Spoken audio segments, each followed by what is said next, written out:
Les deux textes ont été adoptés ensemble par 99 voix pour, 2 contre et 2 abstentions en séance plénière hier. Les membres du Conseil national de transition, CNT, ont adopté le projet de loi portant amnistie des faits en lien avec la démission du président de la République le 18 août 2020 et celui portant amnistie des faits ayant entraîné la démission du président de la transition et du Premier ministre le 24 mai 2021. Les deux projets de loi ont été défendus par le ministre de la Justice et des Droits de l'Homme, garde des Sceaux, Mahamadou Kassogué. La séance était présidée par le premier vice-président du CNT, Assari Dagimbar Kaoun. Dans son rapport sur le premier projet de loi, la Commission des lois constitutionnelles, de la législation, de la justice, des droits de l'homme et des institutions de la République du CNT, a rappelé que la proclamation des résultats des élections législatives tenues en mars et avril 2020 dans un contexte d'insécurité croissante a entraîné des manifestations populaires,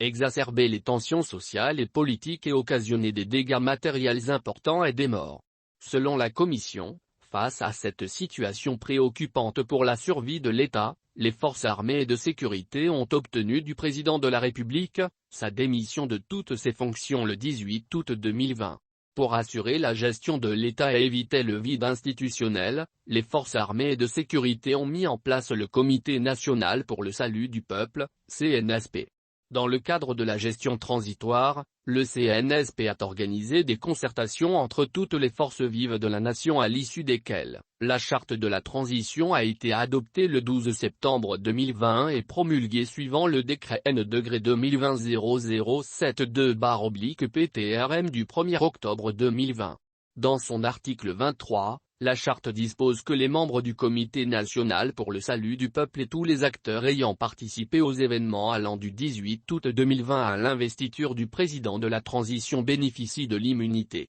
À ce titre, ils ne peuvent être poursuivis ou arrêtés pour des actes posés lors des dits événements. Une loi d'amnistie sera adoptée à cet effet. Pour le second projet de loi concernant les faits ayant entraîné la démission du président de la transition et du Premier ministre, le 24 mai dernier, la Commission a indiqué qu'après la prestation de serment des deux personnalités, le 25 septembre 2020, des dysfonctionnements graves ont été constatés dans la conduite de la transition entre le président et le vice-président. Des membres du CNT lors des débats il s'agit, entre autres, du non-respect de la charte et de la feuille de route de la transition, du risque d'affrontement entre les composantes des forces de défense et de sécurité par la prise de décisions inopportunes, de la surenchère des conditions de vie des populations et du manque de confiance des partenaires sociaux aux autorités de la transition. L'épilogue fut la démission du Premier ministre, sa reconduction et la nomination des membres d'un nouveau gouvernement. Pour la Commission,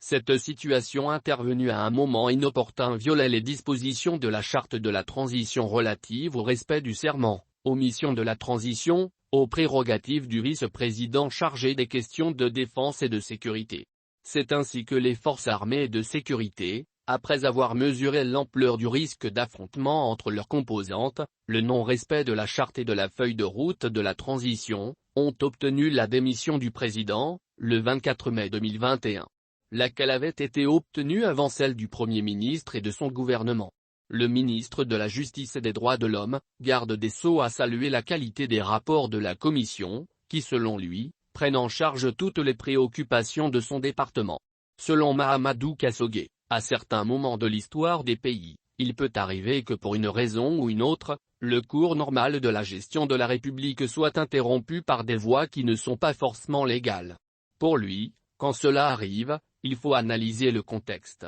Lorsque cela arrive pour éviter des situations beaucoup plus graves notamment l'effusion de sang, une guerre civile, on se dit que cette interruption a été salutaire par rapport à la situation qui existait, a analysé le ministre Kassogué. Le garde des Sceaux a souligné que dans ces conditions, les personnes qui ont posé ces actes dans l'intérêt supérieur du pays méritent d'être blanchies. Pour que ces personnes ou celles qui auront été investies par la suite puissent continuer à gérer les affaires publiques de façon apaisée, dans la tranquillité, il est nécessaire que celles-ci ne craignent pas d'être poursuivies ou jugées, a-t-il expliqué, avant de préciser que ces lois d'amnistie trouvent leur base dans la Constitution, mais aussi dans la charte de la transition. Après quelques questions d'éclaircissement, les membres du CNT, qui ont salué ces projets de loi, ont adopté un amendement sur le deuxième projet de loi qui va désormais amnistier les faits qui se sont produits du 24 mai au 28 août 2021. À l'issue des débats, les deux projets de loi ont été adoptés par vote unique par 99 voix pour, 2 contre et 2 abstentions.